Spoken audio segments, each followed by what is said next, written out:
is Ms. Karina Lipsman, Director of the Government Relations for the Victims of Communism Memorial Foundation. And she leads the VOC engagement in the U.S. federal and state policymakers, embassy, and advocacy initiatives with the human rights allies in captive nations' constituencies. Please welcome Ms. Lipsman.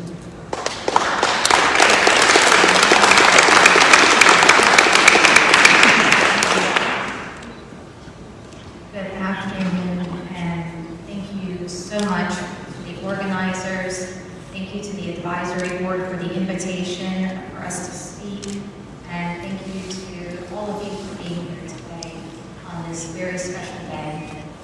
My name is Karina Lipsman. I'm the Director of Government Relations for the Victims of Communism Memorial Foundation.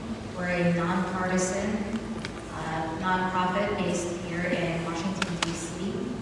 And I'm truly honored to stand here before you as not only an advocate for human rights, but a staunch opponent of totalitarianism in all its forms, but as someone who has experienced the wickedness of communism firsthand. I was born and raised in Soviet Union. I have experienced what it's like to feel oppression, what it's like to feel that you don't belong, what it's like to feel fear, and being taught the propaganda,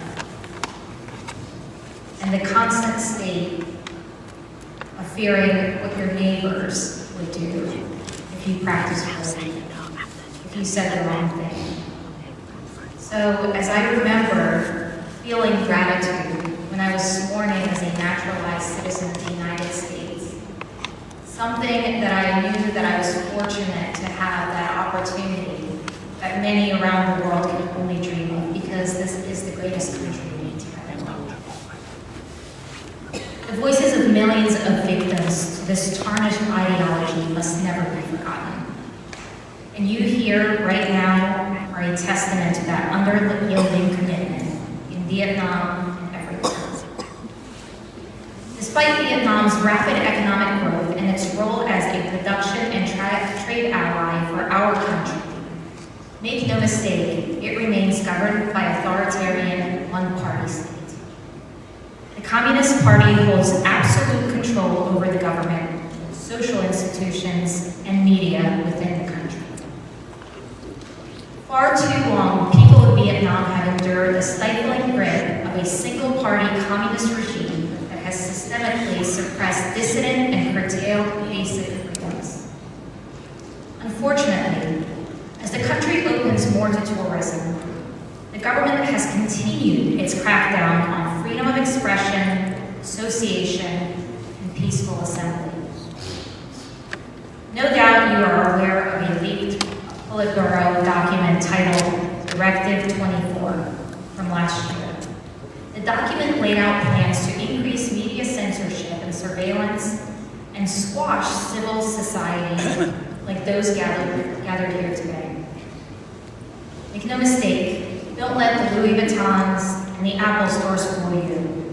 Vietnam is a closed, repressive, communist country. You are here today as a reminder that the fight for democracy is not confined to any one nation or person, but it is a universal struggle that unites us all in common humanity. The Victims of Communism Memorial Foundation stands with the people of Vietnam in their pursuit of democracy and justice. And I would be remiss if I did not invite you all to come visit the museum, which is off McPherson Square, 2 blocks from the White House. Thank you so much.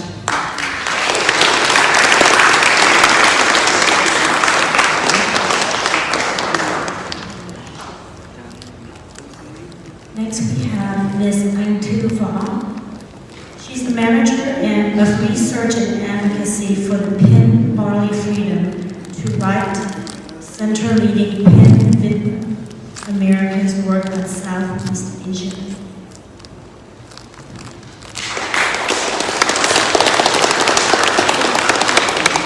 Thank you so much for having us here today. We are grateful for the organizers for this event.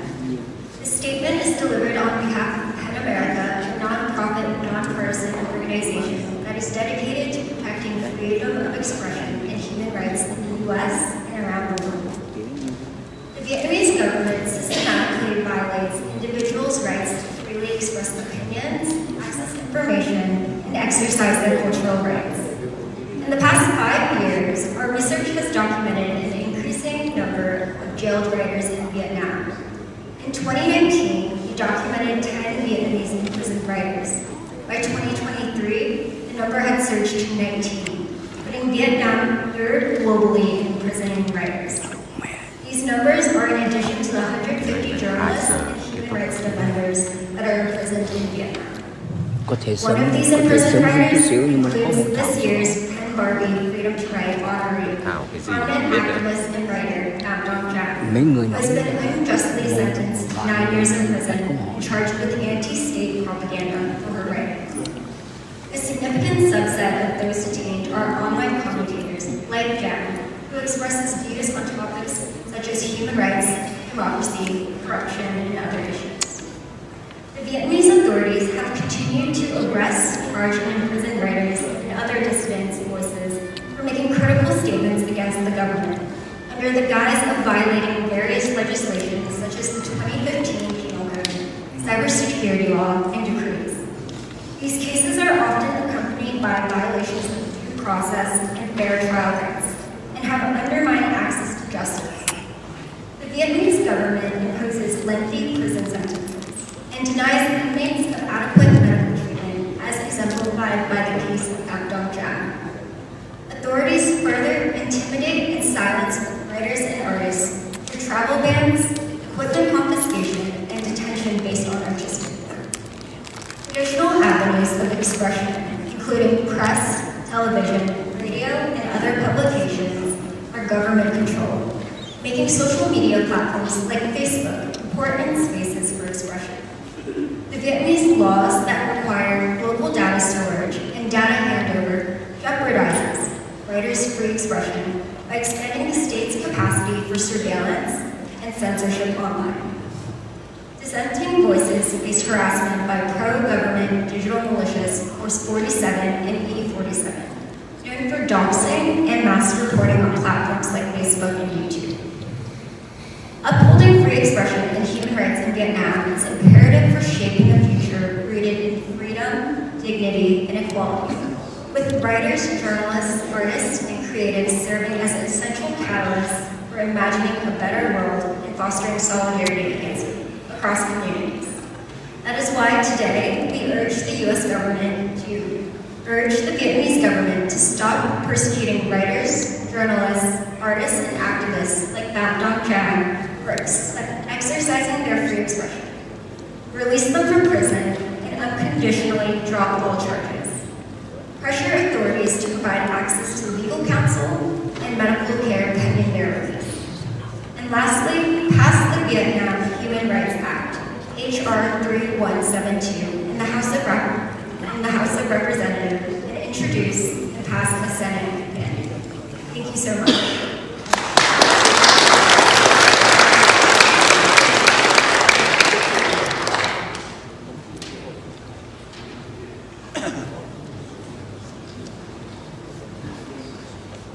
Have a very special guest, the Honorable Congressman Chris Smith.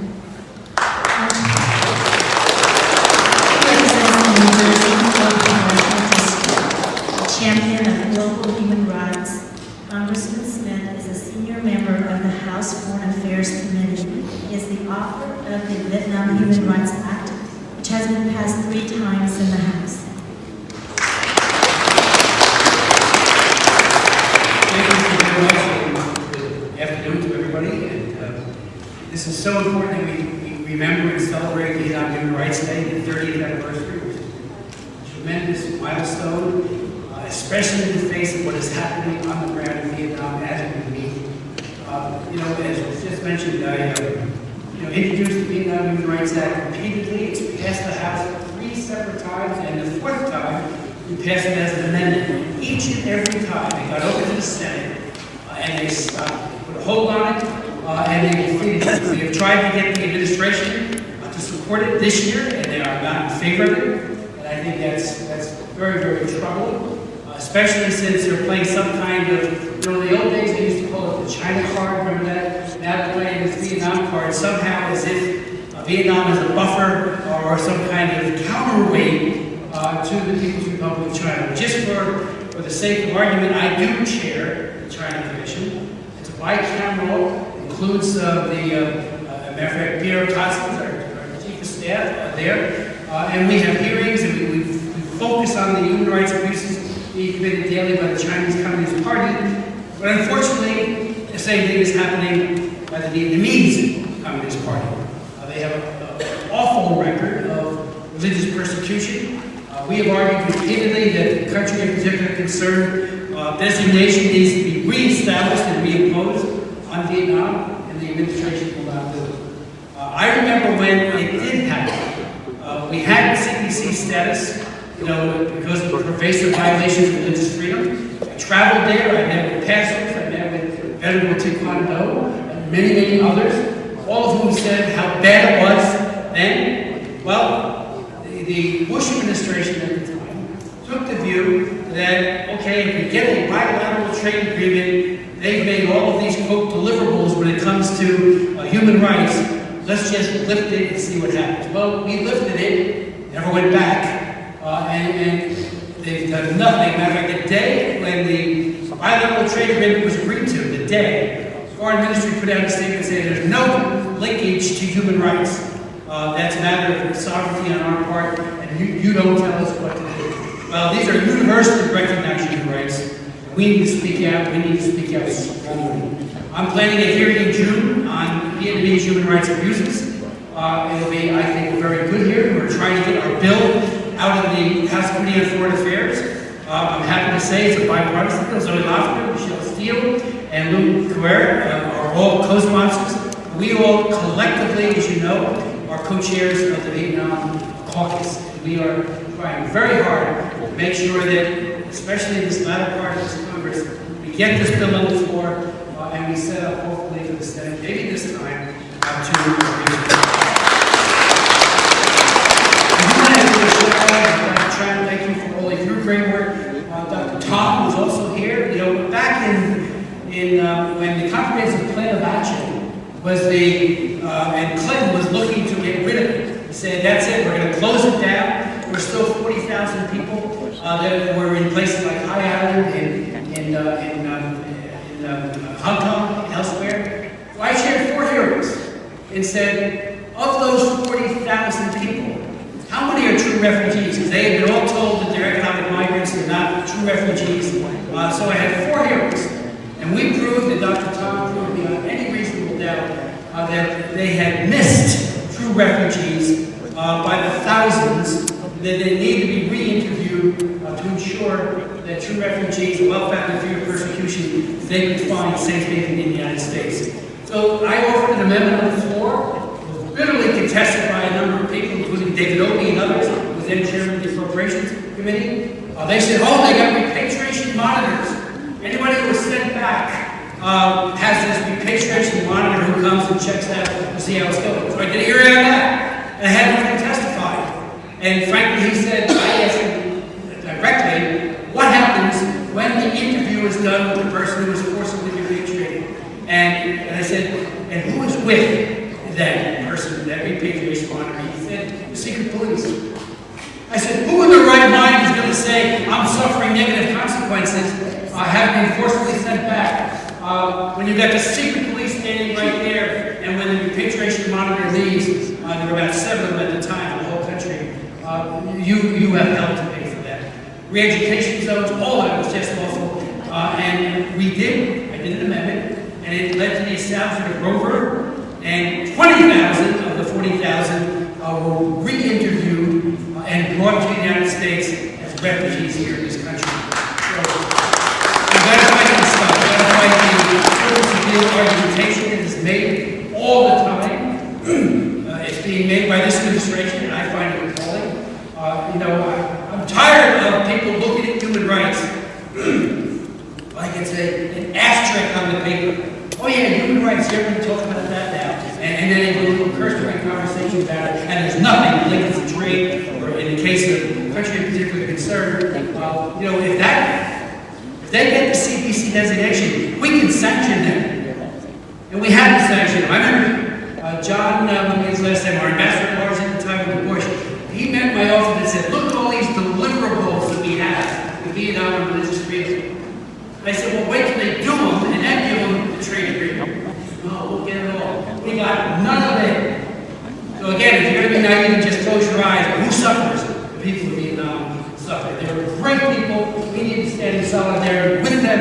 And again, we're doing a hearing on human rights abuses in Vietnam in June, and they're all welcome. And we're going to do everything we can to shine a bright light and expose terrible misdeeds being committed every day by the Vietnamese Communist Party, just like in China. Thank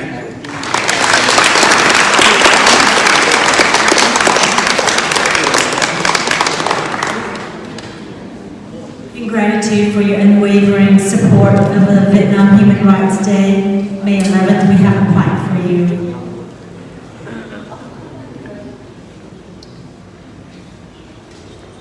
Thank you, Ms. Smith.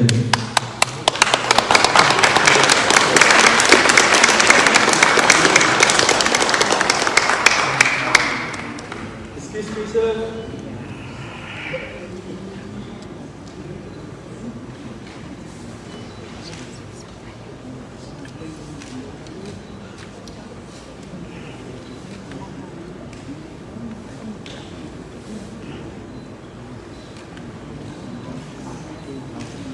Thank you so much. Our next speaker is another longtime supporter, Mr. Charles Goolsbee, Director of the Broadcasting Board of Governor, Director of the Office Editorial, U.S. Agent Global Media.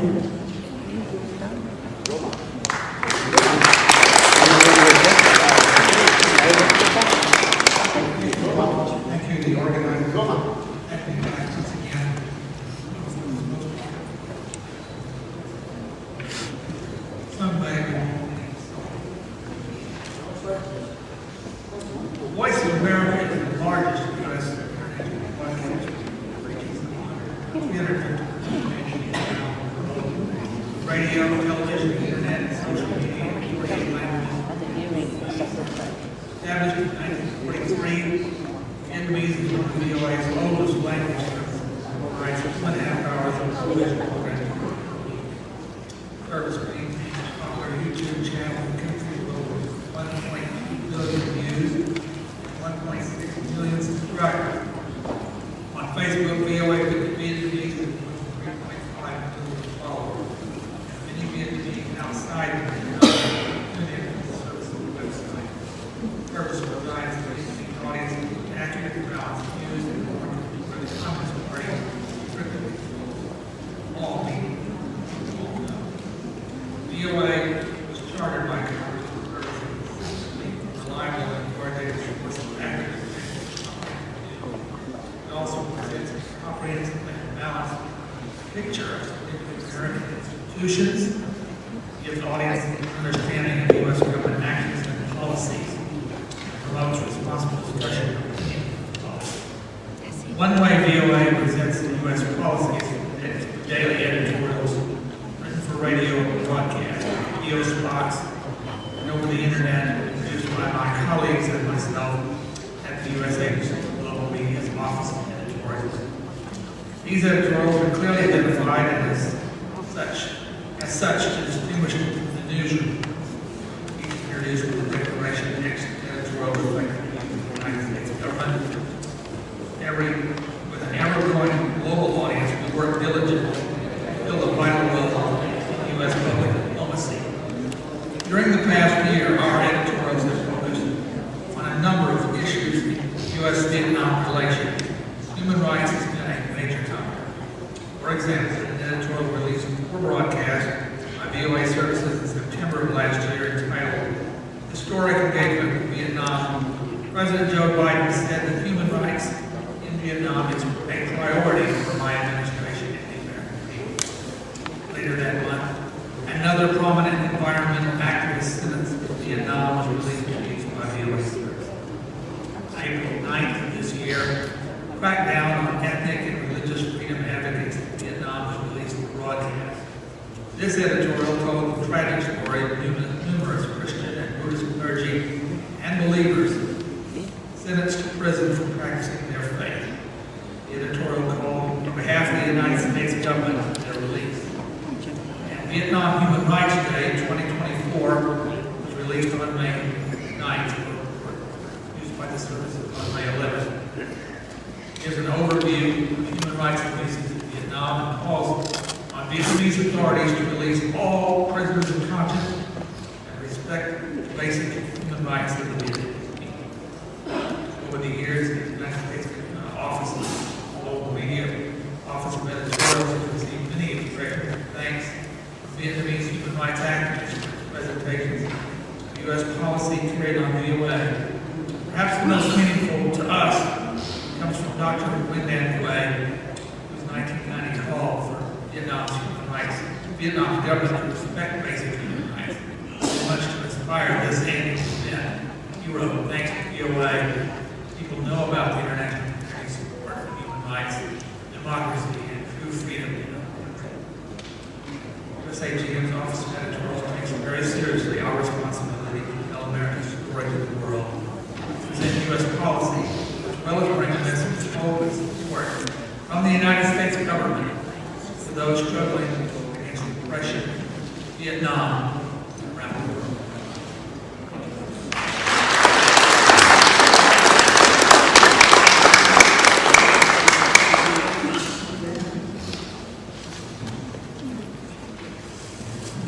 Is our distinguished guest.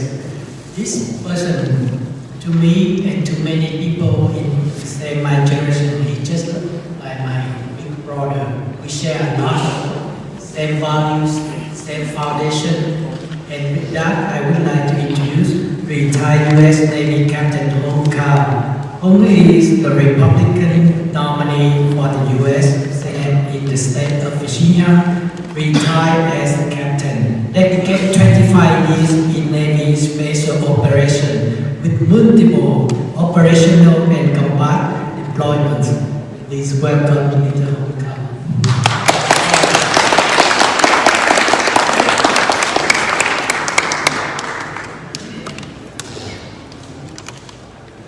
It's a little premature. I won't be the Republican nominee until a month from now. But thank you so much for your vote of confidence. Xin chào quý vị. Thưa mấy bác, cô chú và anh chị. Ladies and gentlemen, thank you so much for having me here today. We're here talking about independence, freedom, democracy, civil rights. But let's talk about the true root of the problem. It's communism. Communism is the scourge of the earth. Communism is what destroys countries and lives. Communism is what hates God. Communism is what took away my maternal grandfather, my dad's dad. In the middle of the night, at the age of 13, he had to become the man of the house to take care of his family because of communism. Communism is what took away my maternal grandfather, my mom's dad, who was the magistrate of the city of Hue, and was taken away and was never seen again. Communism is the root of all problems right now. If we get rid of communism, we will bring independence, freedom, democracy, civil rights to the world. The problem is, communism hides by many faces and many names, much like the devil. They go by Marxism, socialism, and today they call themselves equity. Communism is the problem of the world. And the only fight against that, the only bastion of hope in the world is the United States of America. But the problem is they've also infiltrated here. So as a veteran of the United States Navy, I came here and I grabbed onto the American dream and I fought for this country for 25 years in Iraq, Afghanistan, and Somalia.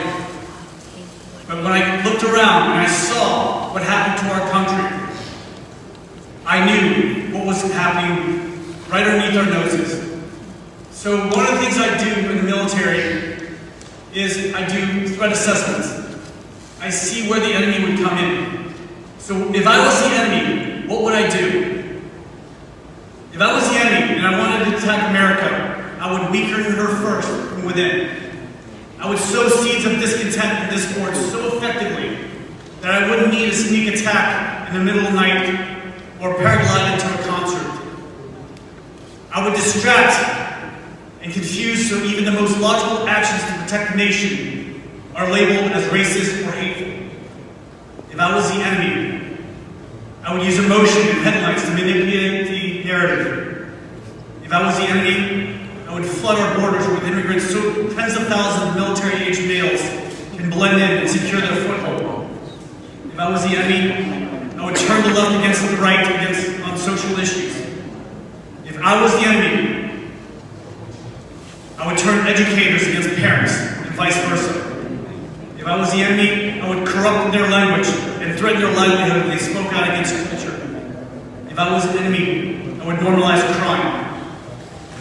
If I was the enemy, I would weaken our military and make national pride akin to fascism. If I was the enemy, I would use war in other parts of the world to force spending abroad instead of ensuring a safe haven at home. If I was the enemy, I would exploit a weak economy to continue supply chain issues, increasing our reliance on foreign entities in manufacturing medication. If I was the enemy, I would use the last 3 years to cause confusion and chaos in Washington. If I was the enemy, I would sow division so deep we no longer recognize right from wrong. And then I would strike. I would hit at your largest cities. And I would turn the young youth against their parents. But the problem is, I would come to places where immigrants from communism, people who escaped communism, congregate. Because we recognize this problem. And we will fight back. Because here, we know what freedom is like and what the price of freedom is. Because here, we are Americans and we will not stand up to communism. That is the scourge of the earth. This is why I'm running for U.S. Senate. Because I've seen this infiltrate our country and I will not allow it to happen. I will fight from the inside. Ladies and gentlemen, we are proud Americans and we will stand up against communism. Thank you so much.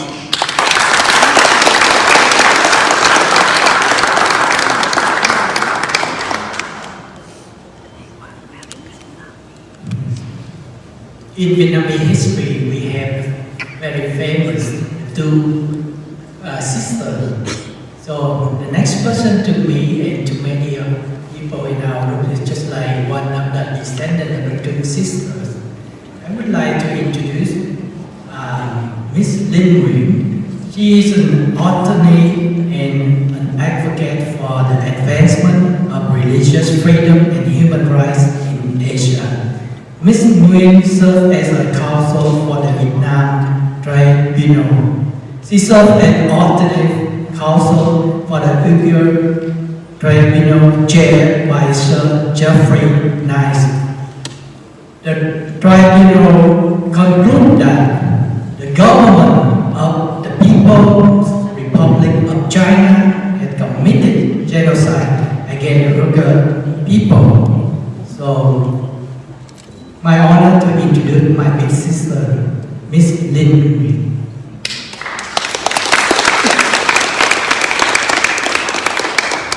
Thank you, Pamika. I want to start with the illusion of peace without justice and human rights is tyranny. Justice, human rights are prerequisites to true peace. Today we mark the 76th anniversary of the Universal Declaration of Human Rights and commemorates more than 160 million people, lives lost at the rise of communism. We gather here today to commemorate the 30th May 11th Vietnam Human Rights Day as human rights defenders. We respectfully report to you regarding the Decision 1334. The Vietnamese regime recently promulgated Decision 1334, titled Developing Resources of Vietnamese People Overseas to Serve the Country's Development. Coordinated by the Ministry of Foreign Affairs, we believe that this is a sinister attempt to infiltrate and influence the Vietnamese Americans with illegal and malign deeds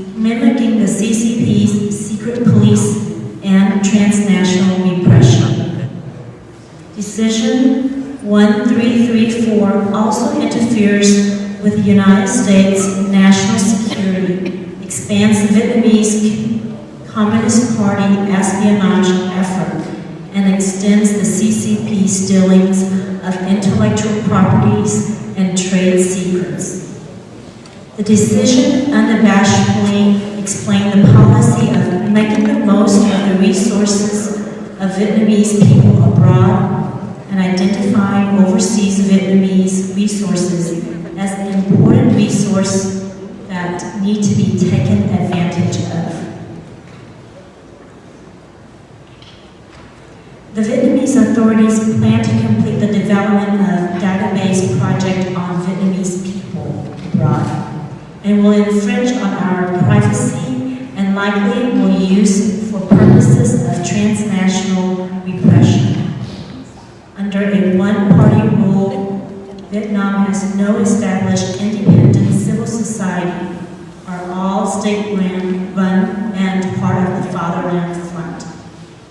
Thus, the decisions plan to build satellite communist and anti-democratic organizations and institutions here in the United States. These agencies, along with proposed Vietnamese Cultural and Educational Center by the Ministry of Culture, Sport, and Tourism, will exert a malign influence on our community where we can improve the effectiveness of propaganda and provide a ready network for espionage. Decision 1334 is an all-government and from all-party committees and authorities at all levels to conduct covert and public actions by Vietnam to influence our political sentiments and political discourse, as well as exploit our resources. This problem is taking new heights under the upgrade of diplomatic relations. Recognize the decision as a new situation. The Vietnam regime needs to respect the law of the United States and immediately put an end to this illegal foreign influence and transnational repression. Thank you.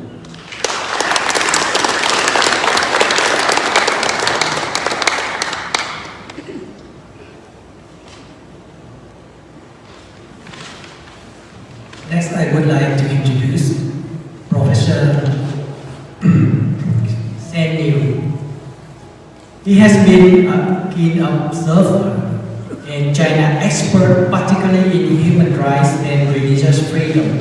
He is the Vice President of Global Service Chuidang Center for Critiquing the CCP, founder of the Washington Forum and Asian Outreach Director of International Committee for Human Rights and Religious Freedom. Thank you.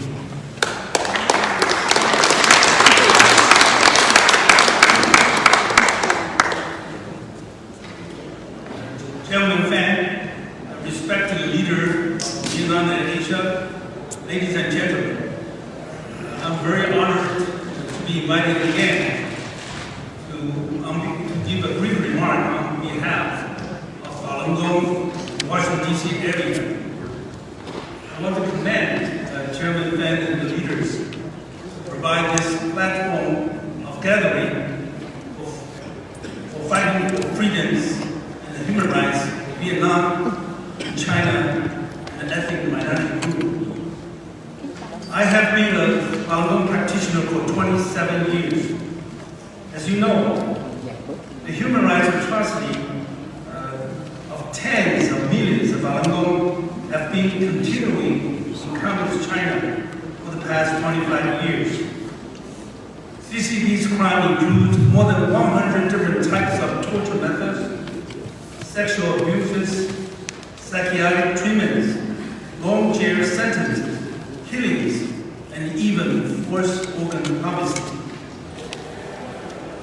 There are more than 80,000 reported cases of inhuman treatments and involve more than 81,000 of individual perpetrators of CCP, which we have recently submitted a list to the FBI, and to other governments in the world. An UN report stated that Falun Gong prisoner of conscience amounts to 2/3, 65%, of victims of alleged torture in China.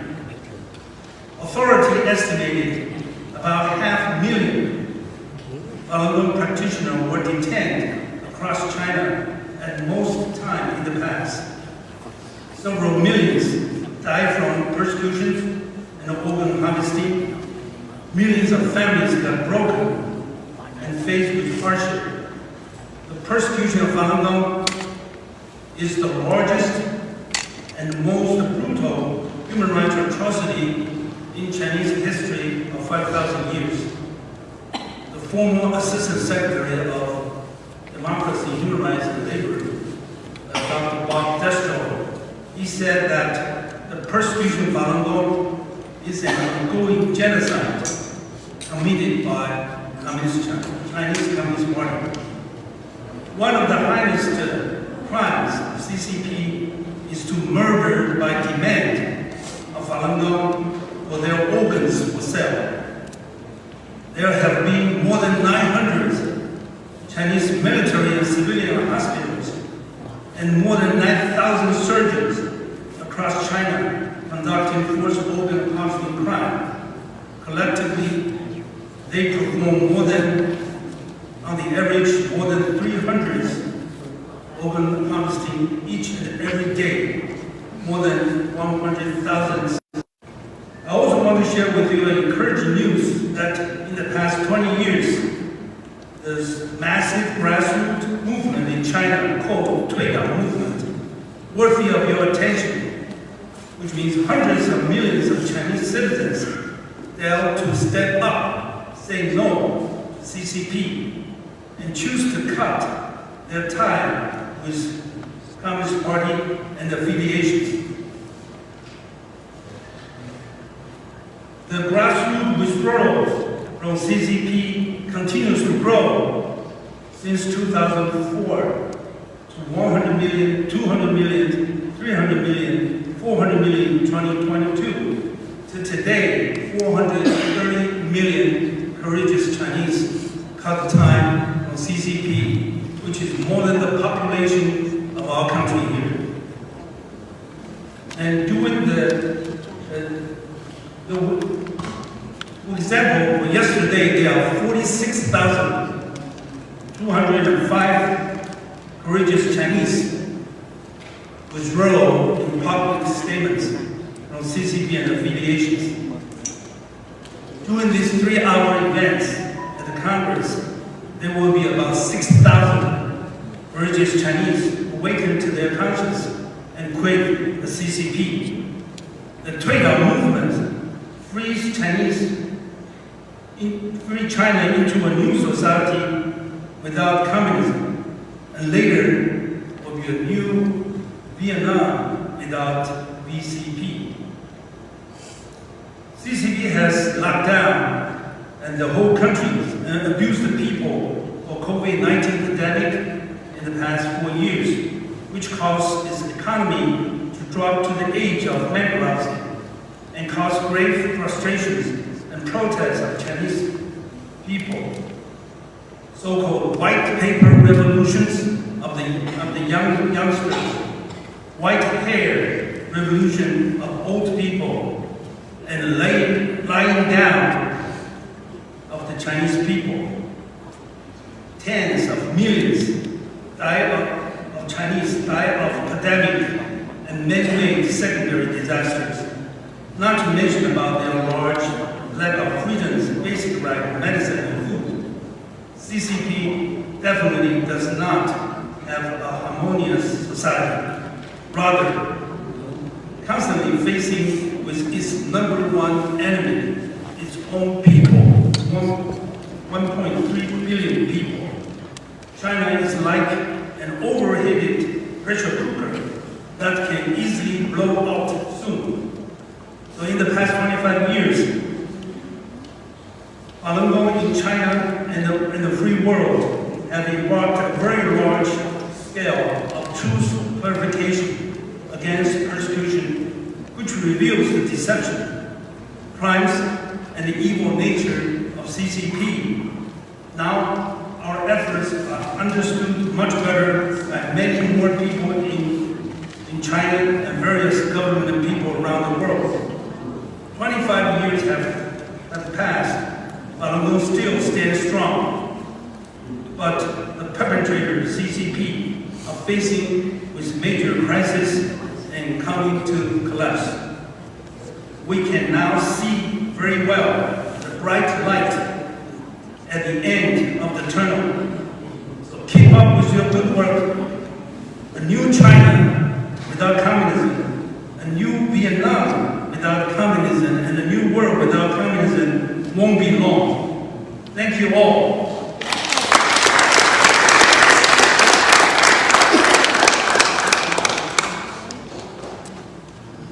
Thank you for your hopeful words. And a fellow Vietnamese, Mr. Đặng Đình Mạnh, a former prisoner of conscience and lawyer in Vietnam. He has defended a number of political cases. In 2018, he provided legal defense for rights advocate Lê Đình Long, as well as peaceful demonstrators arrested during the protests swept in Vietnam in June 2018. Please welcome Mr. Đặng Đình Mạnh.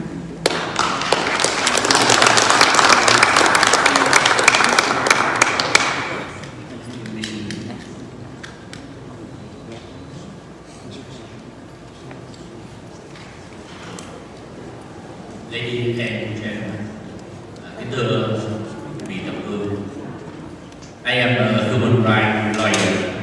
I'm from Vietnam. I was granted political asylum by the United States after learning that I was wanted in Vietnam. A few days ago, the Vietnamese government posted a wanted for me again. I show a lot of my client in this little picture.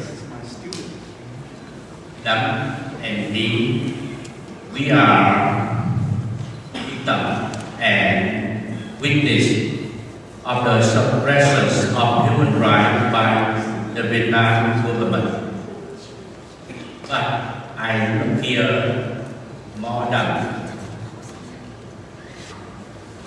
However, I will not say anything more about the current situation of human rights expression in Vietnam, because I believe you already have too much information about it.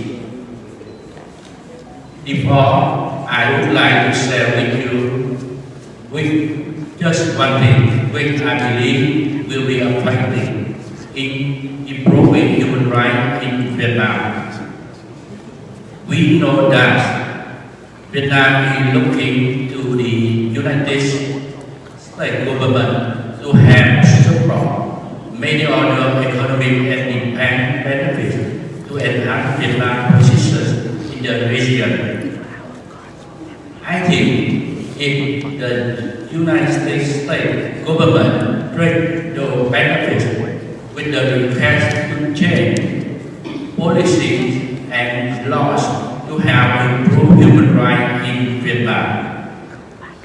Just one thing, repeal of unfair criminal laws.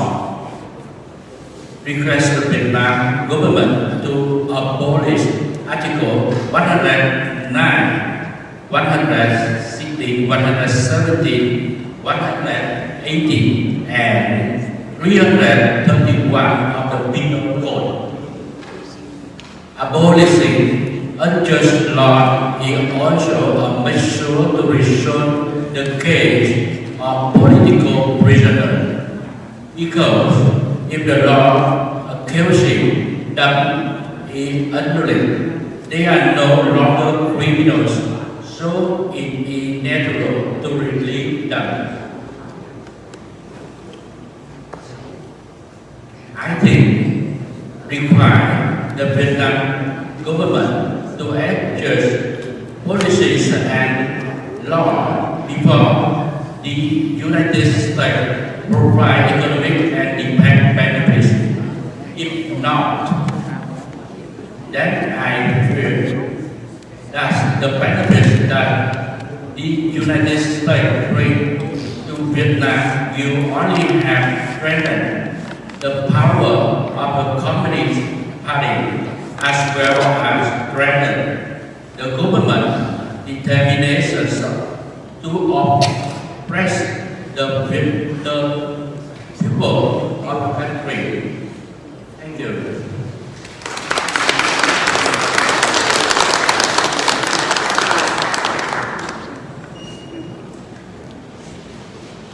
To save the best for last, our sister community, the Tibet National Congress. Diki Thomasam is the General Secretary of the Tibetan National Congress of New York and New Jersey.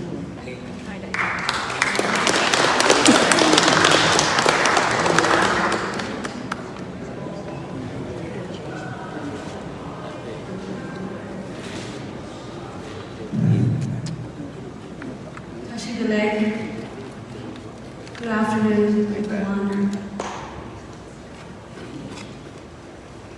My name is Nikki. I'm General Secretary of Tibetan National Congress, New York, New Jersey. We came from New York all the way at 2 o'clock this morning. As we gather here today to commemorate the 30th Vietnam Human Rights Day, I stand before you as a Tibetan who has never had the privilege to call our country my own, a land scarred by brutalities of oppression. I extend my heartfelt gratitude to Mr. Wang Pen and U.S. representatives, venerables, and all those gathered in this esteemed assembly. In 1959, China seized control of my ancestral lands. Our homes were invaded, our monasteries desecrated, and our people were subjected to unspeakable atrocities, all under the guise of cultural revolution and development. But let us ask ourselves, was it truly for progress or merely a passage to eternity? Today, the evils of our suffering persist under the iron grip of Xi Jinping's government, relentlessly pursuing the agenda of industrialization at the expense of human lives and heritage. The construction of Beijing's 13th power station hydropower project on the Dichu River threatens to obliterate the livelihood of naked villages and ancient monasteries dating back to the 13th century. This is not development. It is destruction in the name of progress. Furthermore, the cultural genocides perpetrated by Xi Jinping's regimes knows no bounds. The forcible separation over 1 million Tibetan children from their families result in most Tibetan students being coerced into boarding schools, either isolating them from their families and communities. Within these institutions, mentoring is emphasized, religious practice is banned, and students are subjected to intense political indoctrination. This systematic strategy aims to erase Tibetan identity and cultivate loyalty to China, ultimately serving to suppress dissent against the CCP. The suppression of our religious practices and the criminalization of displaying His Holiness the Dalai Lama's images only exacerbate our anguish. Over 160 Tibetans self-immolated in Tibet. Many of them were under 25. Each one a tragic testament to the egregious violation of human rights committed by the Chinese Communist Party.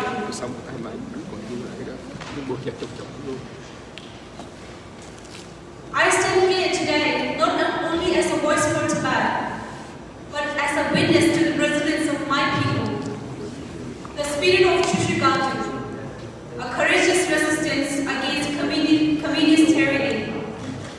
through our veins. I pay tribute to the brave souls, including my own grandfathers, who fought valiantly against tyranny without any trainings or guns.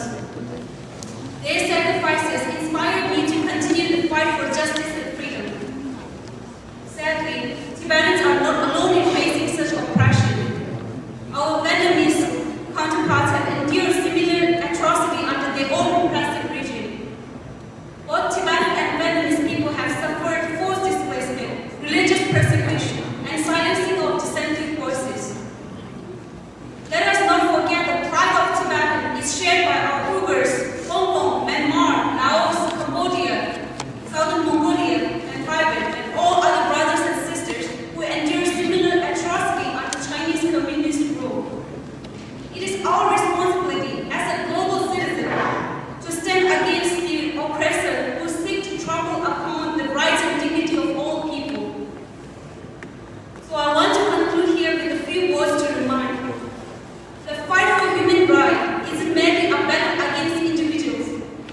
It is a war against the very notion that some are born to rule and others toil under their tyranny. It is to rebel against the arrogance of power and declare that every beating heart deserves dignity, every voice deserves to be heard, and every soul deserves freedom. Let us stand firm, shoulder to shoulder, not just as witnesses, but as a warrior in the struggle against dictators. For in their downfall lies the rise of our collective humanity. Thank you, Pavilion Free Tibet.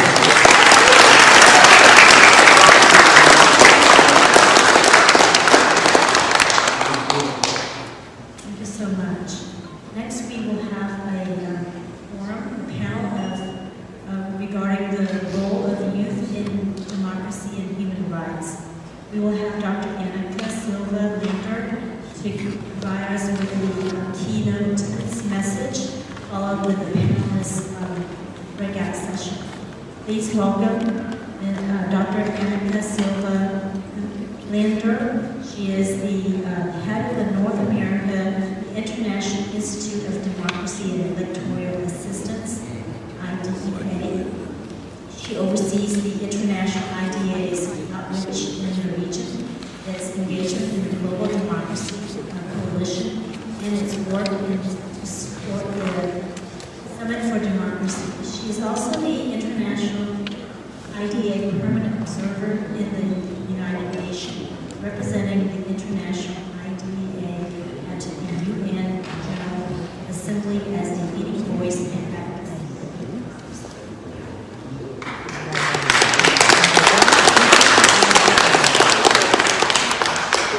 Thank you so much for inviting me to speak here today and allowing me to speak for this great panel that we follow.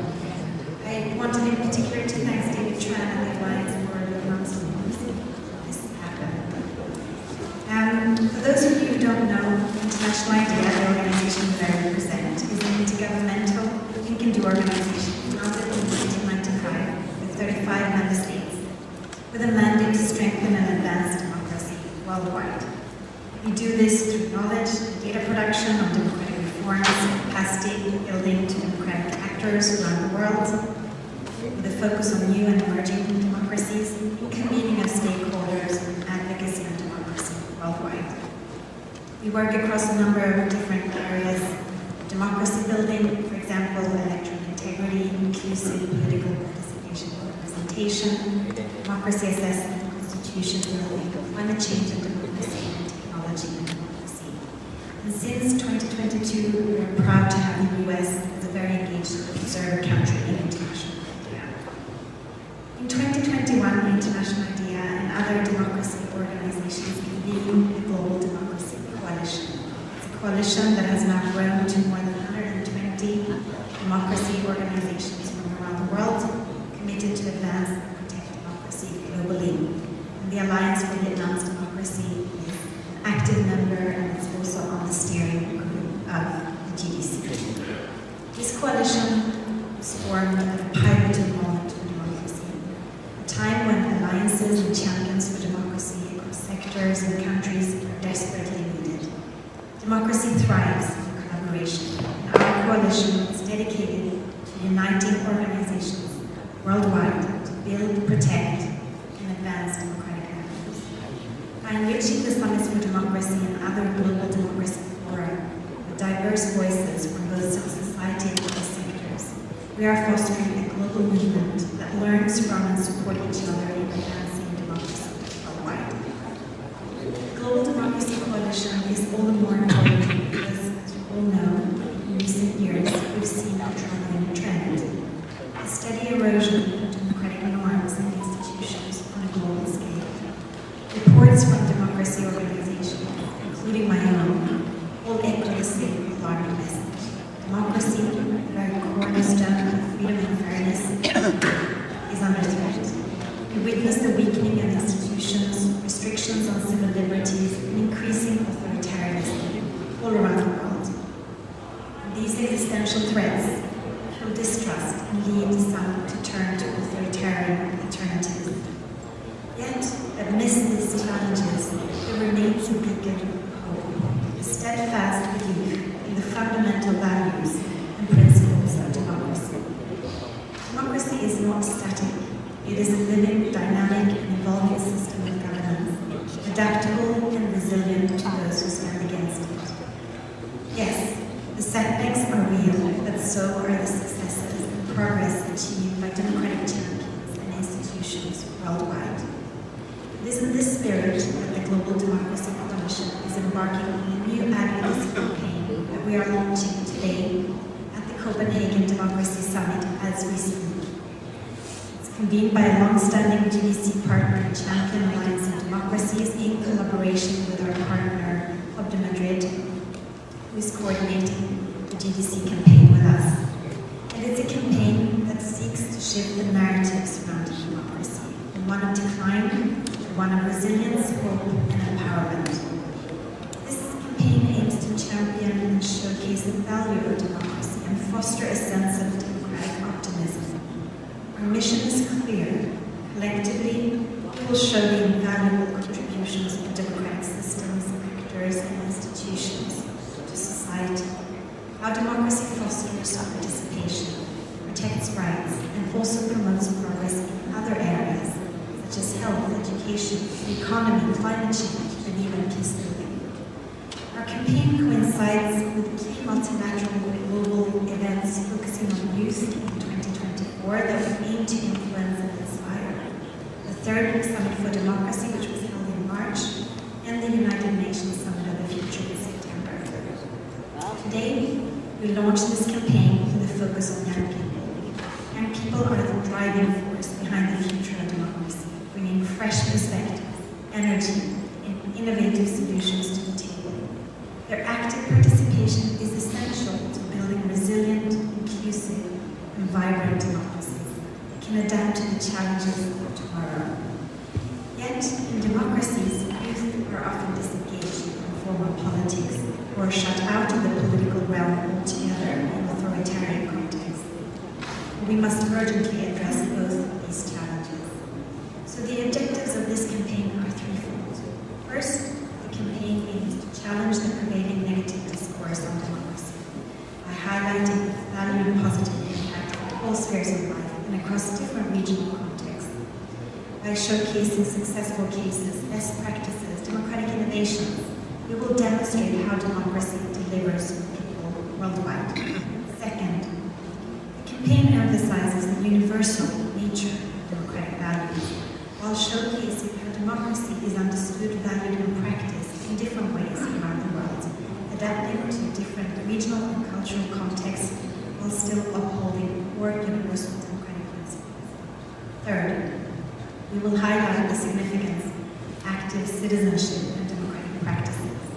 By emphasizing the role of both individuals, collective action, and shaping democratic outcomes, we seek to inspire a sense of responsibility, encourage greater engagement in democratic processes by young people. We will showcase the valuable work of democracy defenders, including activists, civil society organizations, election officials, judges, and other working to protect and promote democracy within democracy and those fighting for democracy inside or outside of authoritarian contexts. of this year, we aim to engage the 120 plus organizations that are part of the Global Democracy Coalition in their respective networks, leveraging their energy, experiences, and partners to create a massive and collective positive chatter about democracy among youth all around the world. All of us gathered here today, the stakes could not be higher. Democracy's value lies not just in its principles, but in its practice, in how it improves lives, fosters justice, and builds stronger, more resilient societies. So let us move forward together, committed to defending and advancing democracy for the generations to come, starting here and now today. So please join us in celebrating democracy by engaging in this campaign with the hashtag #ThankYouDemocracy.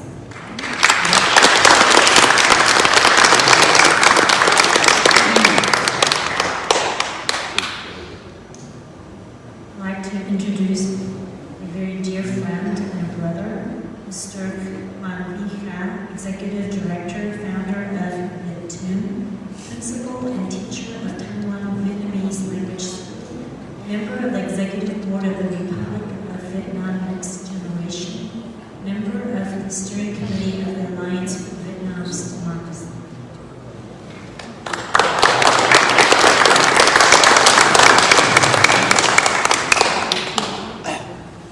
I would like to begin my speech by sharing this.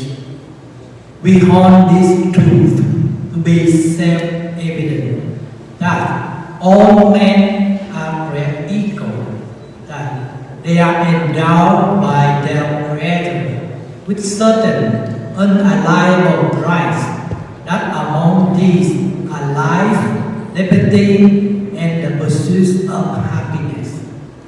Ladies and gentlemen, that is the United States Declaration of Independence.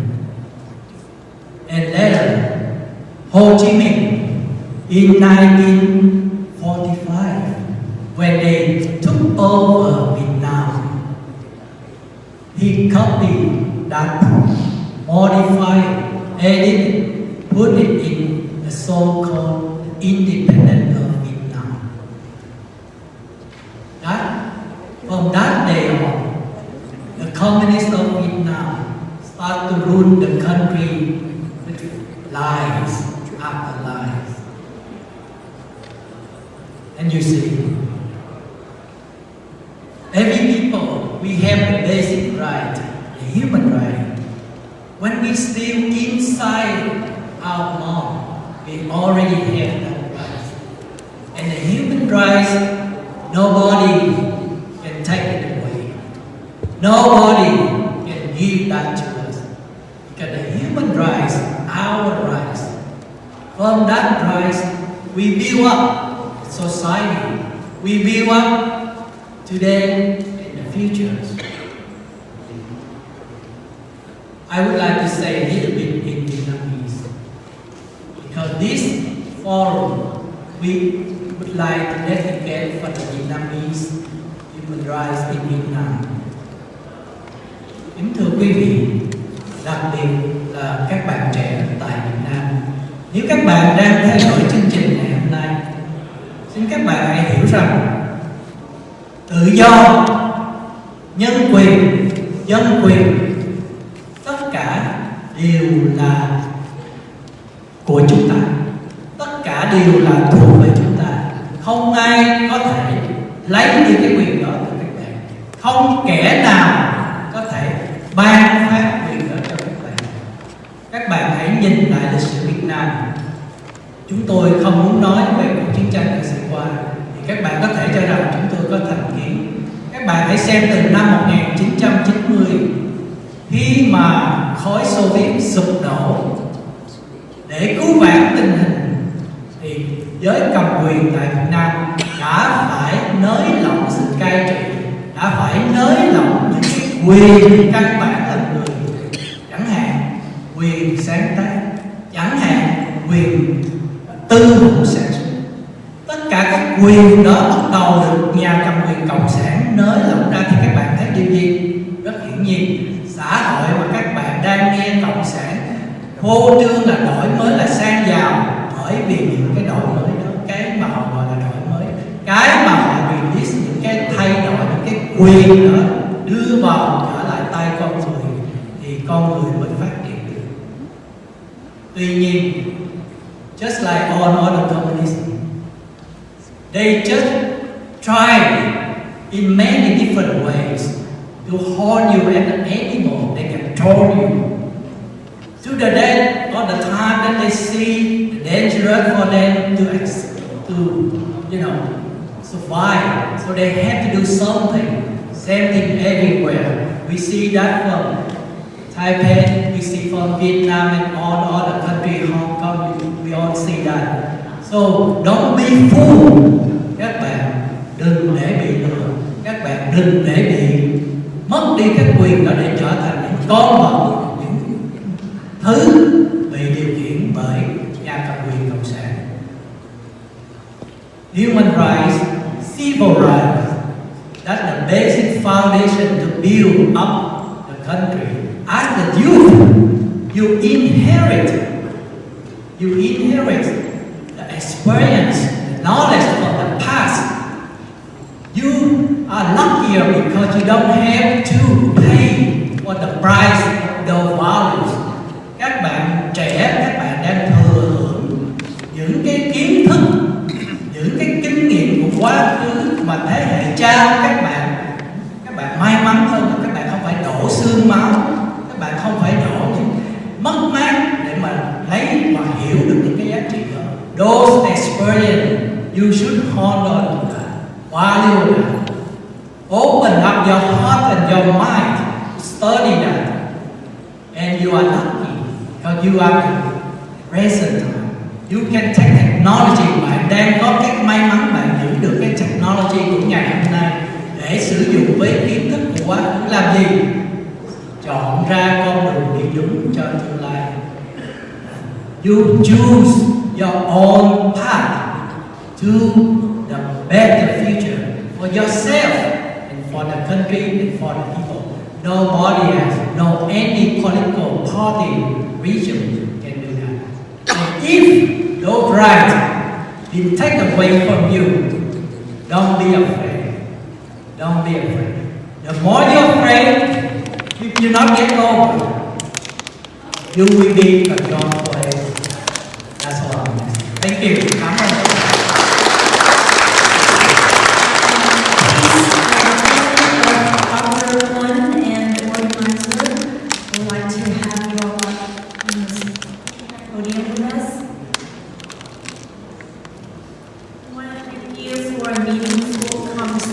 About youth, human rights, and democracy.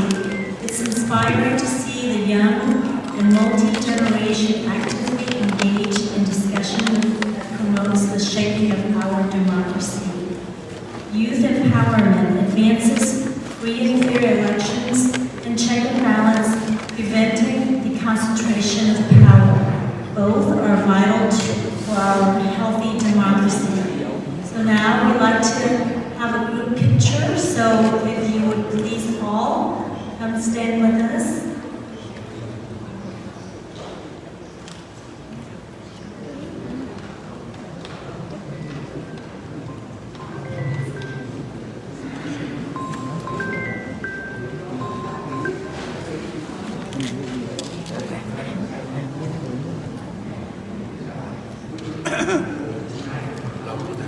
I'm Lynn. Yes, now we would like to invite all of our speakers and our participants and everyone that has supported us throughout the years. This is our 30th commemoration, and we'd like to have a good picture of everyone. Please come join us.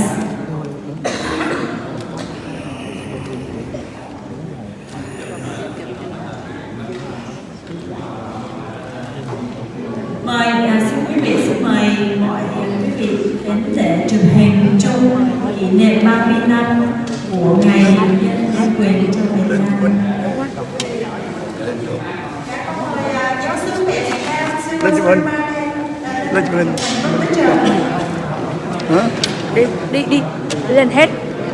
Để 10 năm sau người mấy đứa trẻ nó tới.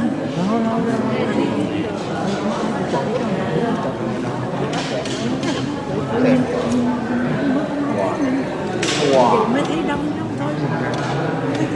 Có ít người quá.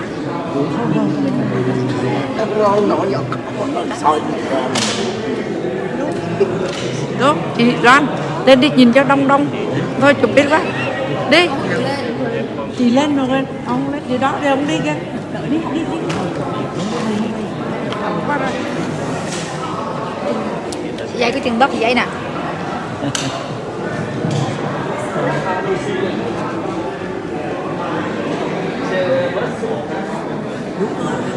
Lên chụp hình đi. Lên hết thì chụp hình đi chứ. Rồi Giờ thấy từ ghét rồi lên nữa cũng vậy. thấy em bà.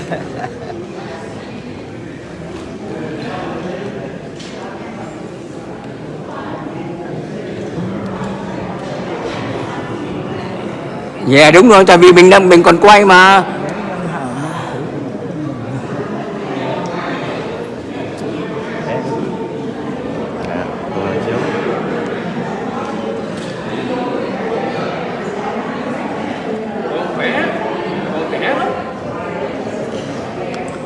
Chịu thôi nhỉ.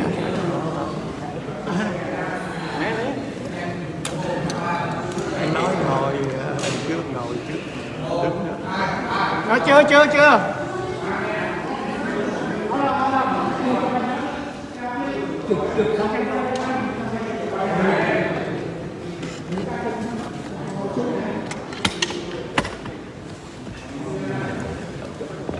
Thôi đâu. Chị cái gì đó xuống. Anh Phúc. Ok rồi, được rồi đó. Rồi. Dạ.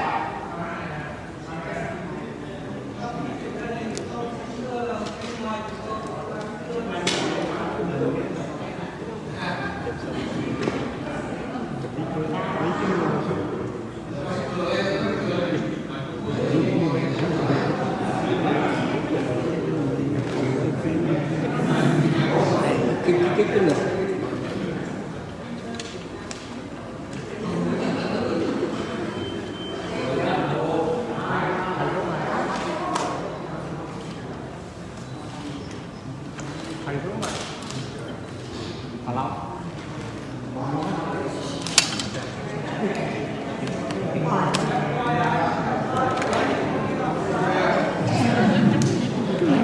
Mình kéo ngồi xuống tí xíu là nó quay. Mẹ ông cao quá. Like him, he's big. Before we He were stand in front, I can't do nothing with that. that. Exactly, yes. Pick up a bag from the Thì chúng tôi có đồ ăn ở bên ngoài, xin quý vị đi ngang thì lấy một phần đồ ăn. Quý vị, chúng tôi mời ban tổ chức đứng lại để chụp một tấm hình ban tổ chức.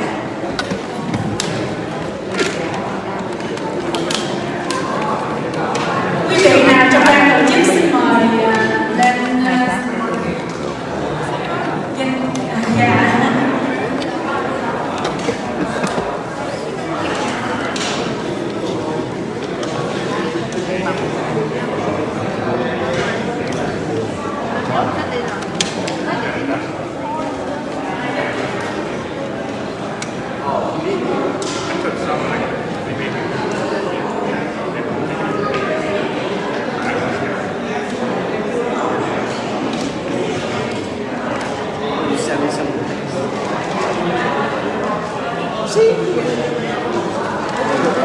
They did the same thing to me. I got pictures.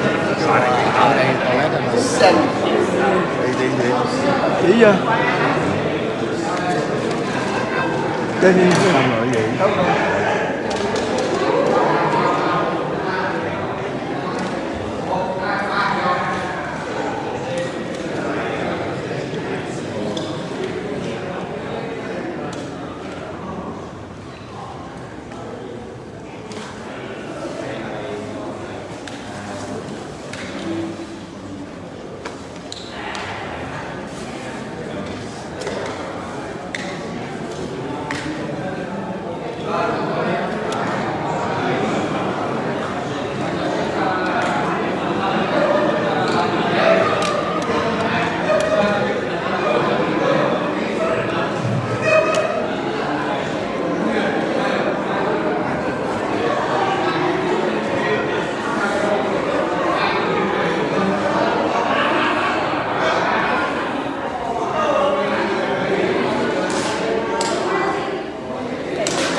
cái hình trong cái micro.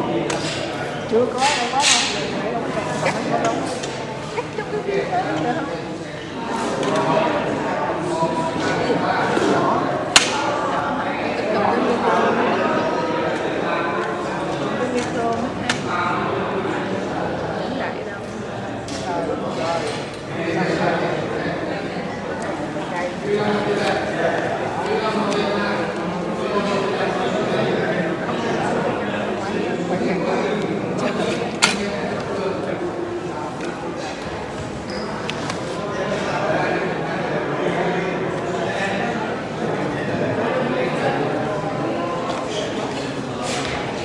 Không về á.